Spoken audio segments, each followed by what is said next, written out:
नमस्कार साथियों, स्वागत है आपका NCERT धमाका 98 पर। और आज की इस वीडियो में हम अध्ययन करने जा रहे हैं क्लास 8 संस्कृत के प्रथम पाठः, जिसका नाम है सुभाषितानि अर्थात सुंदर वचन के शब्द अर्थों को। साथ के साथ हम इस पूरे चैप्टर की व्याख्या भी करते हुए चलेंगे, क्योंकि इस चैप्टर को हम ऑलरेडी एक बार बना चुके हैं, जिसमें हमने अन्वय के साथ में एक एक शब्द का अर्थ समझाया है।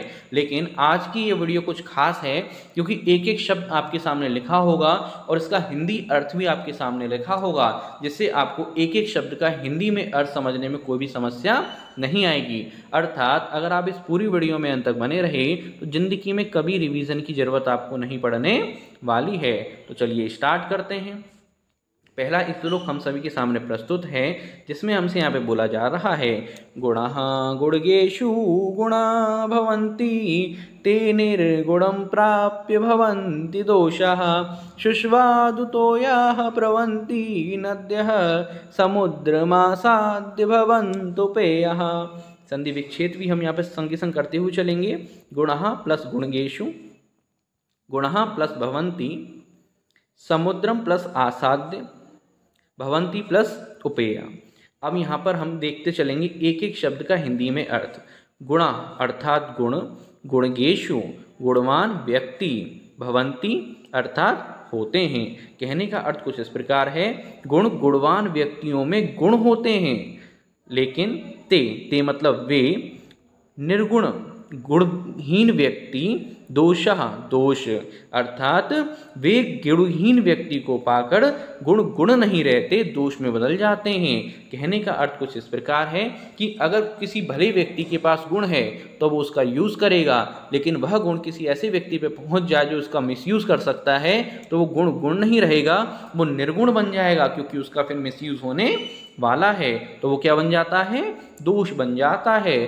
शुष्वादुतो यः अर्थात स्वादिष्ट जल वाली, प्रवहन्ति निकलती हैं, नद्य नदियाँ अर्थात स्वादिष्ट जल वाली जो नदियाँ होती हैं वो कहाँ से निकलती हैं? वो निकलती हैं पहाड़ों से निकलती हैं, पर्वतों से निकलती हैं, लेकिन समुद्रमासाद्य समुद्र में मिलकर भवंत उपेयः पीने योग्य नहीं रहती। उदाहरण दिया गया है, जिस प्रकार जो नदियाँ होती हैं स्वादिष्ट जल वाली, वो पर्वत युक्त होती हैं, पर्वतों से निकलती हैं, लेकिन जब वह नदियाँ समुद्र में मिल जाती हैं तो वो पानी मीठा नहीं रहता, वो पानी नमकीन हो जाता है, वो पीने योग्य नहीं रहता। उसी प्रकार गुण गुणहीन व्यक्ति को पाकर गुण गुण नहीं रहते, निर्गुण हो जाते हैं। साहित्य संगीत कला विहीन, साक्षात पशु पुक्ष विषाणहीन, तृणम न खादनपि जीवमानः तद भाग्य देहम परम पशुनाम। साक्षात प्लस पशु, खादन प्लस अपि, तत् प्लस भाग्य देहम अर्थात देखिए साहित्य, साहित्य का मतलब होता है हिंदी रचना, या फिर हम साहित्य भी बोल सकते हैं। संगतिहीन अर्थात संगीत, कला अर्थात कला आर्ट, विहीन के बिना अर्थात साहित्य संगीत और कला से हीन व्यक्ति, उनके बिना, साक्षात अर्थात वास्तव में, पशु जानवर, पुक्ष अर्थात पूंछ, पहले यहाँ तक समझते हैं जानवर। कहने का अर्थ कुछ इस प्रकार है, जो व्यक्ति साहित्य संगीत और कला से हीन है, वास्तव में वो कैसा है? पुक्ष पूंछ, विषाण सींग, हीन के बिना अर्थात पूंछ और सींग के बिना, पूंछ और सींग से रहित क्या है? वो पशु है। वो क्या है? पशु है, जो कि तृण अर्थात घास, न मतलब नहीं, खादनपि खाते हैं अर्थात जो घास खाता हुआ भी पशु की तरह जीवित है। मतलब कि वो घास तो नहीं खाता है, वो खाना ही खाता है, लेकिन यहाँ पे कंपेयरिंग दिखाई जा रही है। जिस प्रकार पशु घास खाते हुए अपना जीवन यापन कर देता है, उसी प्रकार वह इंसान जो साहित्य में रुचि नहीं रखता, संगीत में रुचि नहीं रखता, कला में रुचि नहीं रखता, वो घास ना खाते हुए भी कैसा है? पशु के समान है। जीवित है, जीवित चल रहा है वो, तत् भाग्य देहम अर्थात उनका भाग्य, परम महान पशुनाम जानवरों का, वह तो उस असभ्य पशु के समान इंसान है जो उसका परम सौभाग्य भी है। मतलब यहाँ पर पशु को तुलना किया जा रहा है इंसान के साथ। जो इंसान इन तीनों में से किसी में रुचि नहीं रखता वो लगभग पशु के समान है, उसका सौभाग्य है कि वो पशु है। लुब्धस्य नश्यति यशः पिशुनस्य मैत्री, नष्टक्रियस्य कुलमर्थपरस्य धर्मः, विद्याफलं व्यसनिनः कृपणस्य सौख्यं, राज्यं प्रमथ सचिवस्य नराधिपस्य। कुलम प्लस अर्थपरस्य, हिंदी में अर्थ समझते हैं अब इसका। देखिए, लुब्धस्य लालची का, नश्यति नष्ट हो जाता है, यशः अर्थात यश, अर्थात लालची का यश नष्ट हो जाता है। चुगलखोर का, पिशुनस्य अर्थात चुगलखोर की, मैत्री मित्रता अर्थात चुगलखोर की दोस्ती नष्ट हो जाती है। नष्टक्रियस्य क्रिया नष्ट हो जाती है। कुलम, कुलम अर्थात की वंश, अर्थपरस्य धन चाहने वाले का, धर्म, धर्म अर्थात क्या हो जाता है, जो धन के पीछे भागता है उसका क्या हो जाता है, यश नष्ट हो जाता है, और धन चाहने वाले व्यक्ति का धर्म नष्ट हो जाता है। ठीक है ना। तो अर्थात कर्महीन का कुल नष्ट हो जाता है, धन को अधिक महत्व देने वाले का धर्म नष्ट हो जाता है। व्यसनीन बुरी लत वाले का, विद्याफलम विद्या का फल नष्ट हो जाता है। कृपणस्य कंजूस का, सौख्यम सुख नष्ट हो जाता है। राज्य अर्थात राज्य का मतलब राज्य ही होता है। प्रमत्य अर्थात आलसी, सचिवस्य मंत्री का, नराधिपस्य राजा का अर्थात जिसकी राज्य में आलसी मंत्री हो उस राजा का राज्य भी नष्ट हो जाता है। कहने का अर्थ कुछ इस प्रकार है। लालची का, लालची इंसान का यश नष्ट हो जाता है, चुगलखोर की दोस्ती नष्ट हो जाती है, कर्महीन का कुल नष्ट हो जाता है, धन को अधिक महत्व देने वाले का धर्म नष्ट हो जाता है, बुरी आदतों वाले व्यक्ति का विद्या का फल नष्ट हो जाता है, कंजूस का सुख नष्ट हो जाता है, और आलसी मंत्री वाले राजा का राज्य नष्ट हो जाता है। पित्वा रसं तु कटुकं मधुरं समानं, माधुर्यमेव जनयेन मधुमक्षिकासो, संतस्ततेव समसज्जन दुर्जनानां, श्रुत्वा वचः मधुरसुक्तरस सृजन्ति। माधुर्यम प्लस एव, जनयेत प्लस मधुमक्षिका प्लस असो, संतः प्लस तथा प्लस एव। हिंदी अर्थ देखेंगे।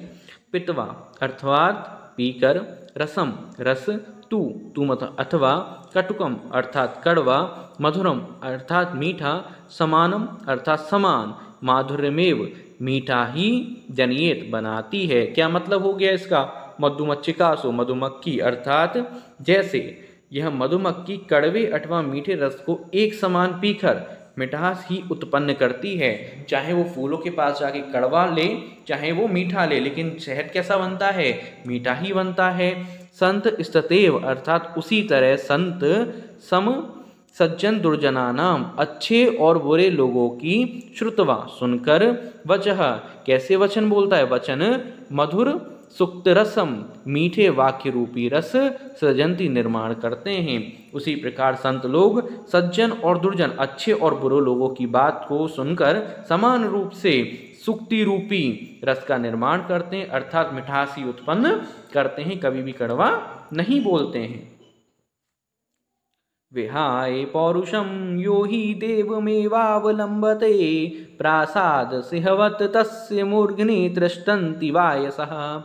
देवम प्लस एव प्लस अवलंबवते अर्थात कहने का अर्थ कुछ इस प्रकार है। विहाय, विहाय मतलब छोड़कर, पौरुषः मेहनत को अर्थात मेहनत को छोड़कर जो व्यक्ति, देव अर्थात भगवान या फिर भाग्य, अवलंबवते सहारा हैं अर्थात जो लोग व्यक्ति अपनी मेहनत को छोड़कर केवल भाग्य के सहारे हैं। बहुत से लोग कहते हैं भाग्य में जो होगा वो देखा जाएगा, हम मेहनत नहीं कर रहे। वो किसके समान हैं, प्रासाद महल में, सिंहवत शेर की तरह हैं, तस्य उनका, शेर कैसा, नकली शेर की तरह, तस्य उसका, मूर्धनि सिर पर, तिष्ठन्ति बैठते हैं, कोई, वायसा अर्थात कोई, जो व्यक्ति निश्चय ही पुरुषार्थ अर्थात मेहनत को छोड़कर भाग्य का ही सहारा लेते हैं, वह व्यक्ति महल के द्वार पर बने नकली सिंह शेर की तरह हैं, जिनके सिर पर कोए बैठे रहते हैं, लेकिन कभी भी असली सिंह के सिर पर कोए नहीं बैठते, क्योंकि वो नकली है, इसलिए उसके ऊपर कोए बैठ रहे हैं। कहने का तात्पर्य मेहनत करना बिल्कुल भी ना छोड़ें। पुष्प पत्र फल छाया मूल वल्लभ दारुभिः धन्या महिरुहा येषाम विमुख यान्ति नार्थिनः। फल प्लस छाया, देखिए 4-5 वर्ड हैं, पुष्प पत्र फल छाया मूल वल्लभ दारुभिः, तो अलग अलग वर्ड हैं ये, ठीक है। इसके बाद धन्यः प्लस महिरुहा, ना प्लस अर्थिन।